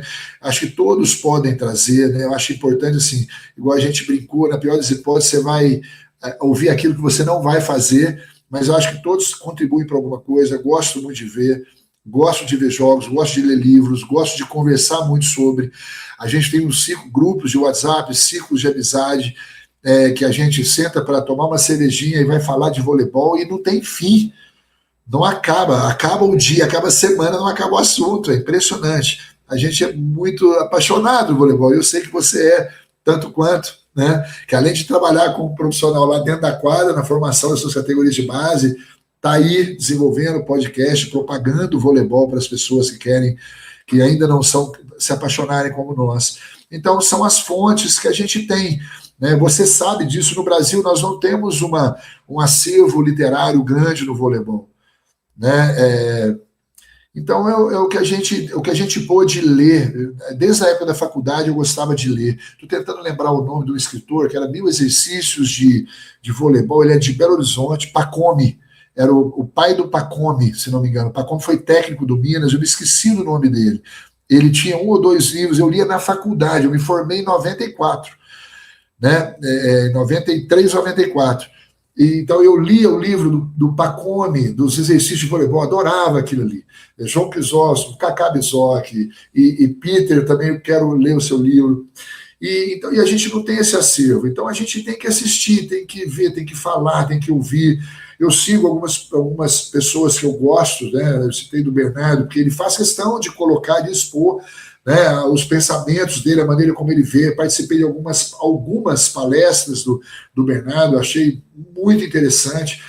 Livros que ele indica, mas ele fez o prefácio do Give Your Best When Your Best Is Needed, do John Wooden, que foi um técnico de basquetebol universitário americano. Espetacular. Todos os livros do John Wooden são espetaculares. É a pirâmide do sucesso, que me chamou a atenção, porque o Bernardo, uma das palestras que eu vi do Bernardo era a pirâmide do sucesso. Eu falei, deixa eu ir lá na fonte, né? Deixa eu ver de onde ele trouxe isso aqui. Então, é a maneira como a gente tenta se atualizar, tenta se informar do que está acontecendo. Hoje a coisa acontece muito rápido com a internet também, você tem situações, mas se você for lá buscar, procuro ver alguns treinos que sigo um preparador físico da Rússia que faz uma coisa muito legal na preparação física, um pouco diferente. Alguns trabalhos de bola também, ele envolve na questão de coordenação motora, sabe? Muito legal. Então, eu estou sempre tentando assistir, buscar coisas para que possa agregar. Já tentei usar, houve uma dificuldade muito grande no início de adaptação, trabalho com 2 bolas, segurando uma bola, e lança a bola e trabalha uma bola e pega. Houve uma dificuldade. Tem uma brincadeira que é Don't Drop the Baby, né? Do Manchetão. Poxa, a molecada adora aqui. Mas preferem o Manchetão, o Brazilian Big Mancheto, né? Não querem o novo, às vezes assusta. Mas eu insisto, porque daqui a pouco o Don't Drop the Baby é muito legal, da lateralidade, equilíbrio, noção espacial do lançamento da bola, o contato. Então, você se desenvolve em alguns elementos que talvez de uma melhor qualidade do que talvez os trabalhos técnicos propriamente ali, né? Dentro da especificidade do gesto técnico. Então, é dessa forma que eu tento me atualizar, Peter. Outro quentinho no coração. Spencer, a gente podia ficar aqui 577 horas falando sobre voleibol. Mas nós precisamos chegar ao final do podcast, mas eu não vou finalizar esse podcast sem antes a gente fazer as nossas 4 perguntas finais que a gente faz para todo mundo, que é o quadro Ataque e Defesa dentro do Set Point Podcast no canal Ataque e Defesa. Então vamos lá, a primeira pergunta que eu tenho para você é a seguinte: nos últimos 12 meses, o que você aprendeu e que você conseguiu incorporar como uma parte importante do seu trabalho? Olha, que a gente não, nessa minha relação com essas jovens jogadoras, que a gente não pode querer mais o sucesso, o desenvolvimento da atleta do que ela mesma. Eu tento melhorar a minha pessoa para melhorar essa relação. O limite do desenvolvimento do talento da pessoa está nela. Então, se ela acredita que ela é capaz, se ela acredita nos caminhos que você propõe, pode ser que aconteça. Se ela não acredita nas potencialidades dela e não acredita nos caminhos que você sugere, eu tenho certeza de que não acontecerá. Então, o poder, a força está muito mais na pessoa, no indivíduo, do que na nossa capacidade de persuasão para que ela acredite naquilo. né? Os grandes jogadores, os grandes talentos, eles são grandes porque tiveram grandes conquistas, tiveram grandes êxitos, né? Fizeram grandes coisas. Ninguém é grande fazendo pouco. A grandeza da pessoa está proporcional, ela é proporcional à minha capacidade de exercer, de executar as grandes ações, para que eu me torne uma pessoa grande. E essa grandeza está dentro de cada um. Né? A coragem e o medo são dois sentimentos muito fortes. Né? Tem até uma frase que eu adoro, que é assim, ó, ter coragem não é ausência de medo, é ter o controle sobre ele. Né? E hoje em dia o jovem teme muito, teme a rejeição das plataformas, né, de se tornar meme, de ser cancelado, suas expressões recentes, né? Então, ele se submete, ele se omite muito, ele está fazendo um mal a ele muito grande, a ele, né, na necessidade de que ele não incomode as pessoas ao lado, né, ele deixa de crescer, porque hoje a pessoa que cresce ela é puxada muito para baixo, né? As pessoas que começam a se destacar, começam a voar, usando a sua expressão, né? Que começam a voar, algumas pessoas sopram, mas a maioria puxa para baixo. E ela precisa ter coragem para se sobrepor a esse momento, a essa linha, né? Ela precisa essa overboarding, né? Ela precisa passar pelo lado de lá. E esse caminho ele é duro. O grande professor Clóvis de Barros Filho fala assim: vamos fazer uma pausa para degustar. Essa sua fala agora é aquela do mic drop, sabe? Muito boa, muito boa. Muito, muito bom. Spencer, próxima pergunta. O que você acha que nós deveríamos ter conversado, algum tema que nós deveríamos ter abordado, ou uma pergunta que a gente poderia ter feito e não fizemos? Algo que você acredite que os nossos telespectadores, né, assim que a gente falava antes, aquelas pessoas que estão nos assistindo, precisam saber e a gente ainda não falou sobre. Peter, tem uma situação na minha carreira que eu tenho um orgulho muito grande e que foi outro divisor de águas, sabe? Eu não comentei naquela situação para a gente ter essa oportunidade aqui em um minutinho. Eu fui assistente técnico da Seleção Brasileira Feminina de Voleibol Sentado. E nós conquistamos a medalha de prata no Parapan de Toronto 2015 e a medalha de bronze na Paralimpíada do Rio de Janeiro 2016. Maravilha. Foi a primeira medalha paralímpica do esporte feminino coletivo da história paralímpica do Brasil. E por que eu disse o divisor de águas? A convite do Amaury Ribeiro, que foi medalha de prata daquela geração e depois foi medalha de ouro na geração do Zé, como ele mesmo brincava, né? O Amaury hoje mora na Itália, há muitos anos eu não converso com o Amaury, mas ele falava, eu era o garotão da geração de prata e o vovô da geração de ouro, né? E a convite dele foi, Spencer, eu preciso profissionalizar o voleibol sentado, se me dá essa força, eu já era técnico do Praia Clube, na Superliga naquele momento, e topei o desafio, cara, e assim, você trabalhar com o Paralímpico é muito especial do lado humano, né? Porque se você tá achando que a tua vida tá difícil, olha para uma mulher que é mãe de família, sabe, que não tem as pernas, que senta para se arrastar no jogo de voleibol, para jogar de voleibol, para mostrar a grande paixão que ela tem, para vestir a camisa do país, representar o país nos grandes eventos internacionais, né? Então, você vê assim, gente, a nossa vida é boa demais, nós temos muito mais que agradecer. Se a gente acha que está com dificuldade, vai lá à beira de uma quadra, vai lá ver o paradesporto, e você vê a alegria que essas pessoas têm de entenderem que a importância do paradesporto, do paradesporto, né, mas do indivíduo com deficiência motora, ele não está apenas de cumprir uma cota na empresa, que hoje as grandes empresas precisam de ter portadores de deficiência. A importância deles não está em cumprir a cota da empresa para entregar papel no Xerox. Eles têm uma representatividade muito grande. O esporte deu essa oportunidade, Peter.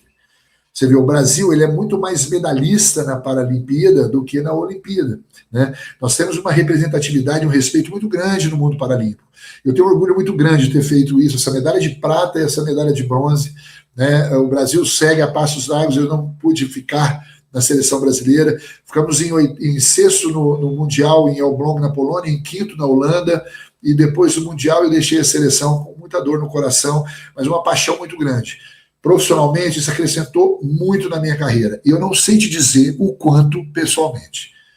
Não sei te dizer. Pela convivência com essas pessoas, com essa equipe feminina de superação diária, superação de vida, não é de vôlei, não, é de vida. Sabe, a grande maioria acidentes de moto, e são vencedoras, assim, na alegria de viver, na paixão de viver uma vida normalmente, sabe, assim, naturalmente, incentivando as pessoas que, teoricamente, não têm as deficiências que elas têm físicas, por exemplo, porque deficientes todos nós somos, né, Peter? A minha deficiência pode não estar exposta, mas todos nós somos. Eu tenho uma mancha bem legal aqui, não chamo de deficiência, não chamo de charme, né? É um hemangioma. Mas todos nós temos aquilo que a gente talvez gostaria que fosse diferente, né? Mas elas nos ensinam uma entrega, um amor, uma paixão à vida, que isso eu vou levar para o resto da minha vida. Eu agradeço a Deus a oportunidade, ao Amaury pelo convite, e a essas meninas com a qual eu trabalhei, a comissão técnica, todos os envolvidos, claro, né, da CBVD, da Confederação Brasileira de Voleibol para Deficientes, naquela época que eu trabalhei com voleibol sentado feminino, a pessoa que me tornei. Eu melhorei como pessoa depois de passar por essa experiência profissional. Uau, um grande abraço a todos os professores que trabalham com esporte paralímpico no Brasil, a todos os atletas que representam o nosso país tão bem, e obrigado pela sua contribuição também no voleibol para deficientes, Spencer. Muito, muito importante essa mensagem. A minha próxima pergunta para você é a seguinte: você tem alguma pergunta? A gente fala para o Feijão e para mim, mas agora que o Feijão precisou se ausentar, acho que é para mim, né? Você tem alguma pergunta que você gostaria de fazer? Tem, Peter. Você é um cara que, vocês, né? Vou lidar com você que o Feijão não está presente. Mas você é um cara que tem um conhecimento de vários segmentos do voleibol. Né? Você exerce hoje essa função de host, de gestor de um programa, que você conversa com muitas pessoas do mundo do voleibol, você é técnico de voleibol, desenvolve os seus projetos, né? O que você vê do voleibol para você fazer um parâmetro? Eu sei que talvez isso vai demandar muito tempo, mas como é que você via o voleibol quando você lidou com essa situação de também se apaixonar e começar com o voleibol? Como é que você vê isso hoje e de que forma você vê o voleibol no futuro? Recentemente a gente viu essas questões de mudanças de regra, né? Agora vai voltar, vai ler, não vai bater no teto, o líbero saca, quer dizer, na minha opinião, um pouco da descaracterização do voleibol. Nós estamos deixando de ser técnico, daqui a pouco a gente não se ensina voleibol, vira um racha, de qualquer jeito pode. Né? E era tão bonito, o voleibol era tão fino, né? Era um esporte de todos os elementos do voleibol são construídos. Não há nenhum gesto técnico no voleibol que seja movimento natural. Se você não constrói com excelência o seu gesto biomecânico, você, claro, vai executar um gesto com menos qualidade e, a consequência, com menos eficiência, né? Então, levando a coisa muito para esse lado. Como é que você vê essa perspectiva de como era, como está, e de que forma você vê o futuro do voleibol? Olha, para ser bem sinto, essa é pano para manga para um episódio inteiro, né? Como você disse, nenhuma das habilidades no voleibol são habilidades naturais. Nós temos muitas habilidades combinadas, né, no nosso esporte. É um esporte que não é um esporte de retenção. Então, é um esporte que é naturalmente difícil de você começar a jogar dentro das regras do esporte, né? Então, a gente vê muitas, por exemplo, o Fábio lá no vôlei, a gente tem toda essa pedagogia do segurar a bola, que é uma das ferramentas que a gente pode utilizar, um dos processos pedagógicos para ensinar as crianças a jogarem voleibol, mas o fato é que, diferente de esportes que você pode reter a bola, voleibol é um esporte que é difícil de você jogar sem regras adaptadas quando você está iniciando a jogar, iniciando o seu processo de treinamento ou o contato com o esporte. Então, acho que essa é uma das características da natureza do nosso esporte e o torna não tão acessível para aqueles que querem começar a jogar. Jogar um voleibol bem jogado é difícil, leva tempo. E isso pode ser um dos fatores que, por muito tempo, seguraram ou foram um freio para a popularização da modalidade. É muito bonito se assistir, aí você tem essa vontade de começar a querer jogar, aí você vai para a quadra e não consegue jogar. Então, eu acho que esse é um impedimento, vamos dizer assim, que a própria natureza do esporte traz para a popularização e a massificação do esporte. E a gente, para mim, eu observo que ao longo dos anos, a Federação Internacional, me parece que todas as mudanças de regra, pelo menos a maior parte das mudanças da regra, foram para tornar o esporte não só mais o espetáculo mais espetacular para quem assiste, mas talvez para torná-lo um pouco mais acessível, de modo que o esporte se popularizasse. Acho que a maior parte das mudanças de regras foram no sentido de tornar o espetáculo mais espetacular, no sentido da venda do esporte como produto. E como você disse no começo, né, o voleibol passou por uma transformação histórica de um esporte altamente técnico, né, plástico, para um esporte mais força, mais potência, que é o que a gente vê hoje. E, embora a Federação Internacional tenha desmentido aquelas possíveis mudanças de regra, mas o Feijão falou, onde há fumaça, há fogo. Então pode ser que a gente sabe que a federação sempre discute o que pode ser que se mude, né? O que acho particularmente é que houve ou tem havido uma flexibilização da aplicação da regra por parte da arbitragem. Não sei se é intencional ou não, mas um toque mais conduzido, tem-se que antigamente, né, que há tempos não era permitido, vem se tornando um pouco mais, mais flexibilizada essa aplicação da regra. Por exemplo, o toque-ataque, que há 20 anos, há 30 anos, seria uma condução. Né? Mas, e essa flexibilização da aplicação de algumas das regras, me parece que é para tornar a jogada espetacular mais comum. Particularmente, eu acho que a jogada ela é espetacular porque ela não é comum. Né? Então, se a jogada espetacular se torna mais comum, ela deixa de ser espetacular e passa a ser algo corriqueiro. Então, algumas coisas, como, por exemplo, o toque apoiado, que a gente vê nas placas de publicidade, ou em ginásios de escolas que tem uma arquibancada, a gente sabe que não são jogadas que acontecem o tempo todo. Mas quando a gente fala de manipulação da bola, a manipulação da bola ela acontece o tempo inteiro. Então, acho que nessa questão da flexibilização da regra para questões de manipulação da bola, eu ainda sou um pouco mais conservador. Quando a gente fala de níveis mais altos. Quando a gente fala da formação, eu acredito que a gente poderia, por exemplo, até um sub-13, um sub-14, repensar a questão dos 2 toques, como a gente tem hoje, que não é, né, a gente não tem esses 2 toques, e muitas crianças não tocam na bola por medo do apito do árbitro, e aí acabam não se desenvolvendo, né, como levantadores, ou esse fundamento que é muito difícil, né, um toque bem executado, com bolas, com rotação, bolas altas, é muito difícil. Então, acho que a gente poderia pensar na flexibilização de regras na formação, e aos pouquinhos a gente vai apertando. E a gente vê muitas vezes o contrário acontecer. Perfeito. Muitas vezes a gente vê o contrário acontecer. Nas categorias de base extremamente restrita, e coisas que se você vê, a mesma criança que jogou num campeonato escolar e que viu os árbitros chamarem 2 toques, chega em casa numa quinta-feira à noite e vê nenhum 2 toques ser chamado na Superliga. Agora, aqui a regra mudou também. Mas eu acho que por uma questão pedagógica, essas mudanças de regras elas poderiam ser implementadas considerando o desenvolvimento do atleta, não necessariamente de cima para baixo.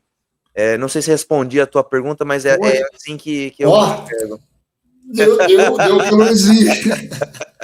Eu achei fantástico a sua colocação do processo pedagógico. Ele está invertido. A criança do 14 dá um 2 toques, o árbitro parece que está com o apito no gatilho. Tá esperando lá. Esperando. Pulmão cheio. Pulmão cheio, é isso aí. E chega no adulto, o cara faz de qualquer jeito e deixa rolar. A situação invertida também me agrada mais. Ela dentro de um processo de desenvolvimento pedagógico, que você falou. No início, vale um pouquinho mais estudo, e a medida para que o grau de exigência técnica seja maior no pico do iceberg, né? Onde é a grande referência, né? A grande visão de todo mundo dali da pirâmide para baixo. Eu achei fantástico essa colocação.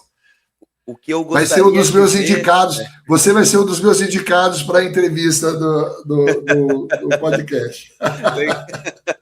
Olha só, o que eu gostaria de ver, Spencer, eu não gostaria de ver a potência, a força perder lugar, porque trouxe uma vitalidade para o esporte que é muito interessante.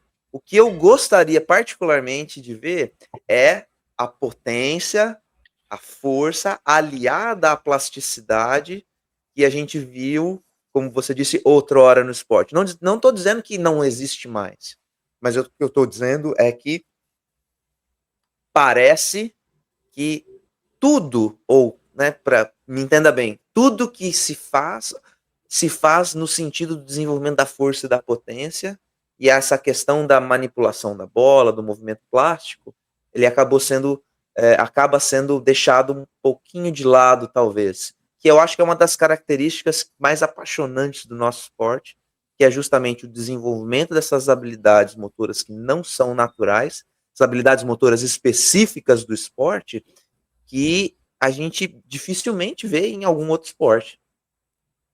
Tem razão. Você falou outra coisa que eu adorei, por exemplo, você usa a expressão da manipulação, né, do material de jogo, que é a bola. É o único esporte que o instrumento do jogo, que é a bola, ela fica frações de segundo em contato com o praticante. É o esporte mais difícil de se ensinar. E uma coisa que você falou que eu concordo demais, há muito tempo eu não estou envolvido nas categorias de base, né? E essa é a minha 20ª Superliga, igual eu disse, e trabalhei com adulto um pouco antes, mas eu vejo o seguinte, ensinar voleibol para criança, e a primeira coisa que ela fala, vamos jogar um pouquinho. Então o mini vôlei veio para ajudar demais, porque jogar um pouquinho numa quadra de 81 metros quadrados, você põe 6 crianças de 1,52 m de altura. Gigantesco. Gigantesco, o espaço triplicou.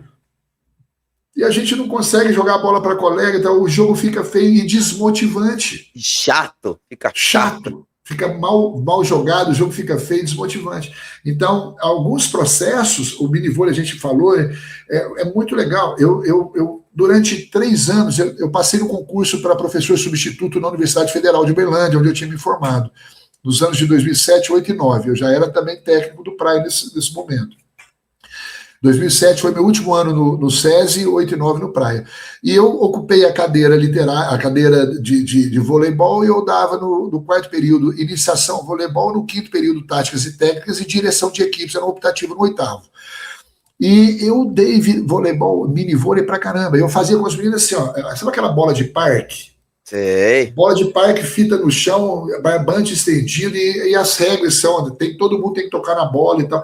E eu vi esse grupo fazendo um estágio, e eles fizeram isso do voleibol nas escolas, aquele estágio vivenciado que a universidade obriga a fazer, eles fizeram a opção do vôlei. E foram para as escolas ensinar voleibol. Escola pública, que o estágio tem, da questão da Universidade Federal, tem essa situação. Peter, você não acredita, velho. Eu fui num deles, que eu tinha a oportunidade, eu fui num deles. E gente filmou, sabe? E trouxeram os alunos, que a UFO lá tem um espaço de formação também para a comunidade de Uberlândia, de formação na modalidade. Cara, na semana seguinte tinha 30 meninos a mais querendo fazer voleibol. Você vê que o estímulo bem feito é interessante. E essa paixão é muito legal. A gente precisa, nós que somos apaixonados, nós precisamos falar sobre isso. Vou usar, me permite um finalzinho aqui também. Peter, o presidente da CONAT, o Carlos Antônio Rios, que foi presidente por décadas da Federação Mineira, meu presidente da Federação Mineira, me convidou para dar um curso nível 1 de voleibol do curso da CBV. A primeira frase que ele falou para mim foi o seguinte: Spencer, se você aceitar, eu quero que você demonstre essa paixão que você tem pelo voleibol, sabe, essa coisa do voleibol visceral para os próximos técnicos de voleibol, para a gente formar técnicos de voleibol e que não vai olhar para o voleibol só com uma perspectiva de ganhar o dinheiro na escolinha, mas uma perspectiva de desenvolver o ser humano, que é tema do set point, claro, né? E também a modalidade, né? E hoje eu vi isso naqueles meninos ali, aquela paixão, e trouxeram o menino para a escolinha, e você que trabalha também com formação, que tem a sua empresa de desenvolvimento de voleibol, sabe o quanto isso é importante. Nossa, gente, é uma paixão, né? Uma coisa espetacular, a gente ficaria e quando aqui a gente vê horas. A coisa dar certo, fica mais gostoso. Fica muito mais gostoso. Puxa, que legal. Spencer, indica para mim 2 pessoas que você acha que seria legal virem aqui para a gente ter um papo como esse. Peter Bristotti. Peter, na verdade, cara, eu pensei muito nessa situação quando você colocou para mim, né? Cara, eu pensei em algumas situações de gestão também, por exemplo, o Marcelinho Algarten para falar de gestão de CBV, não sei se seria interessante, né? Porque eu vejo, você já tem alguém que não tenha ido? Marcelinho não teve aqui ainda. É uma situação, uma gestão. Acho que seria interessante vocês darem uma boa exprimida nele, ele que não nos escute, mas dar uma boa exprimida nele, né? Do que a CBV tem feito, não só nas categorias de base, mas contribuindo para o adulto. Já tem alguns anos que todos os times que sobem da B para A caem, porque chegam por último, não tem mercado, não tem estrutura. O que a CBV poderia fazer? Será que não dá para essa Superliga aumentar o número para 16 pessoas, 16 clubes? Qual que é a perspectiva, de que forma ele vê o voleibol no futuro? Bom, vocês são muito melhor do que eu nisso aí, são algumas curiosidades. Eu vou assistir esse podcast também, porque são curiosidades que eu tenho de saber o que a nossa gestão pensa da nossa modalidade para daqui 2, 5, 10 anos, né? E, cara, profissionais, vocês já levaram tanta gente. Fica a dica, por exemplo, do Percy Onken. Acho que é um cara que é uma enciclopédia do voleibol. E como eu citei o Percy aqui como meu formador, acho que fica a dica. Eu procurei um gestor, né, e um cara do voleibol, um cara de uma parte mais técnica, né, do Percy, e um cara que possa nos ajudar, nós apaixonados do voleibol, e a gente às vezes não tem acesso a isso. Né? Como é que eu vou ligar para o Marcelo? Mas tudo bem, Spencer, eu queria te fazer uma pergunta, como é que você vê o futuro? Não dá, mas vocês tiram isso das pessoas, sabe? A proposta do set point, vocês tiram isso das pessoas. Então, acho que seria legal. Tá valendo essa dica? Ótimo. E o Peter, hein? Pelo conhecimento de voleibol. E posso falar só mais uma coisa dessa liberdade no final? Se vocês abrirem um chatzinho aqui, ia ter tanta coisa legal. Sabe, na sua entrevista, eu queria te perguntar algumas coisas sobre algumas situações do Marcelinho, do próprio Percy. Vocês veem uma possibilidade dessa? A gente vai falar a gente pode falar com a galera do ataque e defesa. Não seria interessante? Ver o que vocês acham. Ver. Muito obrigado pela sugestão. Aceita a sugestão com carinho. Com carinho. Spencer, cara, eu não sei por onde começar a te agradecer por ter separado um espaço na sua agenda, que eu sei que é horrorosa de quanta coisa que tem para fazer, mas no bom sentido, agenda tão apertada, de separar esse tempinho para vir aqui bater um papo com a gente. Eu quero dizer para você que você é um exemplo para mim de profissional, de conduta, e quando eu crescer, eu quero ser igual a você, um pouco mais como você. Muito obrigado por ser essa referência que você é uma referência no voleibol brasileiro.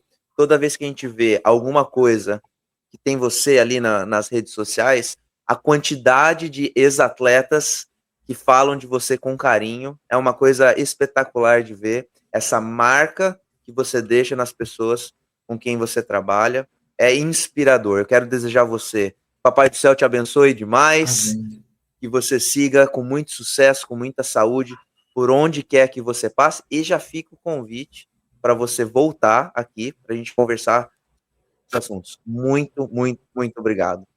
Eu que agradeço. É claro que obrigado pelo carinho de vocês, pelas palavras que você disse. Claro que tem o outro lado também. A gente não é unanimidade, né? A gente não acerta sempre. Mas eu tenho muito orgulho. Eu não tenho vaidade quanto a isso. Eu tenho muito orgulho porque são pessoas que eu vou levar para o resto da minha vida. O voleibol me trouxe muito poucos inimigos, mas me trouxe muitos amigos que eu vou levar para o resto da minha vida. E eu tenho orgulho ainda de dizer que a partir de hoje o Peter e o César estão também naquela minha, usando essa expressão, na minha prateleira de amigos conquistados que o voleibol me trouxe. Espero muito, obrigado pelo carinho, pelas palavras, obrigado pela oportunidade de estar aqui, um aprendizado muito grande da minha parte também, pode ter certeza. Dividir esse momento com vocês me traz muita vivência, me traz muito complemento para aquele profissional melhor que eu quero me tornar. Obrigado, um grande beijo no coração de vocês, fiquem com Deus também. Muito obrigado, Spencer, valeu mesmo.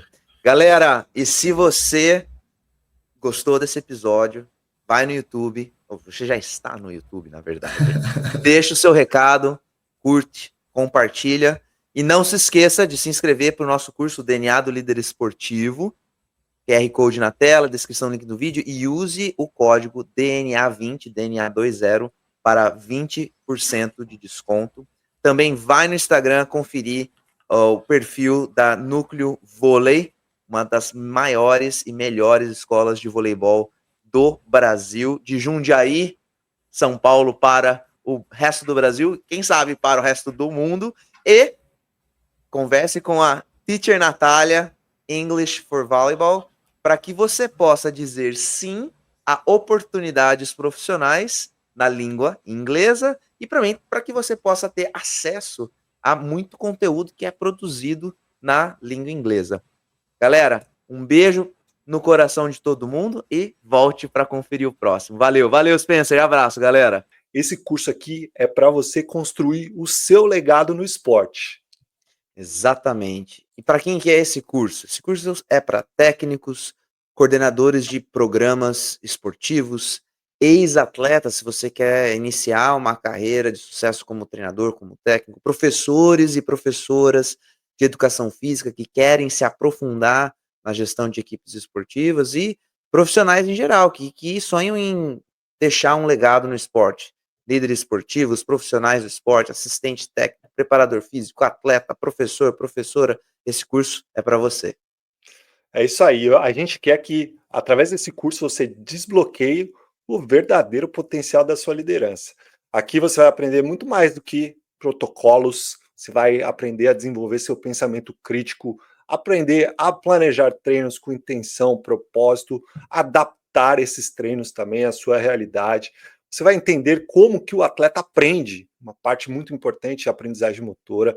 Você vai se tornar um professor muito mais completo, reflexivo, preparado, e você vai poder criar suas próprias dinâmicas. A gente não quer que você repita o que está por aí, a gente quer que você crie as suas próprias metodologias, tá certo? Então, aqui você vai descobrir como conectar teoria com prática da base e do alto nível, sempre eu falando um pouquinho mais em relação ao alto nível e o Peter falando em relação à base, e a gente tem muitos módulos desse curso que vão fazer você ter esse tipo de ferramenta. No final do curso, então a gente espera que você tenha autonomia, uma visão estratégica para liderar suas equipes, que você seja capaz de identificar e desenvolver os talentos com equipes de alta performance, e aí nós não estamos falando somente do altíssimo nível, não.